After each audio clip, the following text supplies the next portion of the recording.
ಗೌತಮ ಬುದ್ಧ ಊರೂರು ಸಂಚಾರ ನಡೆಸುತ್ತಾ ಒಂದು ಗ್ರಾಮವನ್ನು ತಲುಪಿದರು. ಅಲ್ಲಿ ಅವರ ಮಾತುಗಳನ್ನು ಕೇಳಲು ಅರಳಿಕಟ್ಟೆಯ ಕೆಳಗೆ ಸಾಕಷ್ಟು ಜನರು ಸೇರಿದ್ದರು. ಗೌತಮ ಬುದ್ಧ ತಾಳ್ಮೆ ಮತ್ತು ಕ್ಷಮೆಯ ಬಗ್ಗೆ ಅವತ್ತು ಮಾತನಾಡಿದರು. ಕೋಪ ಅನ್ನುವುದು ಬೆಂಕಿಯ ಹಾಗೆ. ಬೇರೆಯವರನ್ನು ಸುಡಬೇಕು ಅಂತ ನಾವು ಹಾಕೋ ಬೆಂಕಿ ನಮ್ಮನ್ನೇ ಸುಟ್ಟು ಭಸ್ಮ ಮಾಡುತ್ತದೆ. ಹಾಗಾಗಿ ಕೋಪವನ್ನು ನಾವೇ ತಣಿಸಿಕೊಳ್ಳಬೇಕು. ತಪ್ಪು ಮಾಡಿದವರನ್ನು ಕ್ಷಮಿಸುವ ಗುಣ ಬೆಳೆಸಿಕೊಳ್ಳಬೇಕು ಎಂದು ಹೇಳಿದರು.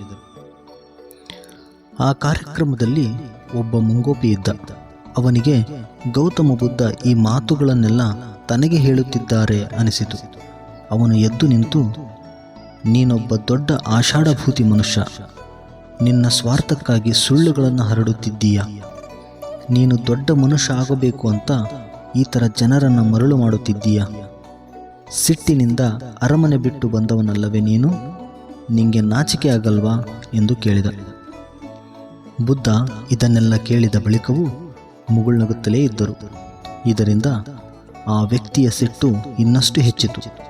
ಅವನು ಬುದ್ಧನ ಮುಖಕ್ಕೆ ಉಗುಳಿ ಹೊರಟು ಹೋದ. ಗೌತಮ ಬುದ್ಧರು ಇನ್ನೂ ನಗುತ್ತಲೇ ಇದ್ದರು. ಆ ಗ್ರಾಮದ ಪ್ರವಚನ ಮುಗಿಸಿ ಶಿಷ್ಯರೊಂದಿಗೆ ಮುಂದಿನ ಊರಿಗೆ ಪ್ರಯಾಣಿಸಿದರು. ಇತ್ತ ಮನೆಗೆ ಹೋದ ಮುಂಗೋಪಿಗೆ ಆ ರಾತ್ರಿ ನಿದ್ದೆಯೇ ಬರಲಿಲ್ಲ. ಸಿಟ್ಟೆಲ್ಲ ಇಳಿದ ಮೇಲೆ ಛೆ, ನಾನು ಹಾಗೆಲ್ಲ ಮಾಡಬಾರದಿತ್ತು ಅನಿಸತೊಡಗಿತು. ಸಿಟ್ಟಿನ ಕೈಗೆ ಬುದ್ಧಿಯನ್ನು ಕೊಟ್ಟು ತಾನು ಅನುಭವಿಸಿದ ಸಂಕಷ್ಟಗಳೆಲ್ಲ ನೆನಪಾದವು. ಬುದ್ಧನನ್ನು ಭೇಟಿಯಾಗಿ ಕ್ಷಮೆ ಕೇಳಬೇಕು ಎಂದು ತೀರ್ಮಾನಿಸಿದ. ಮರುದಿನ ಬೆಳಗ್ಗೆ ಬೇಗ ಎದ್ದು ಸ್ನಾನ ಮಾಡಿ ಹಿಂದಿನ ದಿನ ಪ್ರವಚನ ನಡೆದಲ್ಲಿಗೆ ಹೋದ. ಆದರೆ ಬುದ್ಧ ಅಲ್ಲಿರಲಿಲ್ಲ. ಪಕ್ಕದೂರಿಗೆ ಹೋಗಿದ್ದಾಗಿ ಅಲ್ಲಿನ ಜನ ಹೇಳಿದರು. ಇವನೂ ನಡೆದುಕೊಂಡೇ ಅಲ್ಲಿಗೆ ತಲುಪಿದ. ಅಲ್ಲಿ ಗೌತಮ ಬುದ್ಧ ಪ್ರವಚನ ನೀಡುತ್ತಿದ್ದರು. ಮುಂಗೋಪಿ ವ್ಯಕ್ತಿ ಓಡಿ ಹೋಗಿ ಅವರ ಕಾಲು ಹಿಡಿದುಕೊಂಡ. ನಾನು ಮಾಡಿದ್ದು ತಪ್ಪಾಯಿತು, ಕ್ಷಮಿಸಿ ಬಿಡಿ ಎಂದು ಕೇಳಿದ. ಗೌತಮ ಬುದ್ಧರು ಆಶ್ಚರ್ಯದಿಂದ ಕೇಳಿದರು, ಯಾರಪ್ಪ ನೀನು? ನನ್ನ ಕಾಲು ಯಾಕೆ ಹಿಡಿದುಕೊಂಡಿದ್ದೀಯಾ? ನಾನೇಕೆ ಕ್ಷಮಿಸಬೇಕು? ಎದ್ದೇಳು ಕಂದ. ಆಗ ಮುಂಗೋಪಿ ಕೇಳಿದ, ನಿಮಗೆ ನನ್ನ ಪರಿಚಯ ಇಲ್ವೇ? ನಿನ್ನೆ ಪಕ್ಕದೂರಿನಲ್ಲಿ ನಿಮ್ಮ ಜೊತೆ ಕೆಟ್ಟದಾಗಿ ನಡೆದುಕೊಂಡವನಲ್ಲ ಅವನು ಸ್ವಾಮಿ.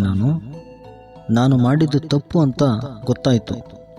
ನಿಮ್ಮ ಬಳಿ ಕ್ಷಮೆ ಕೇಳಲು ಬಂದಿದ್ದೇನೆ.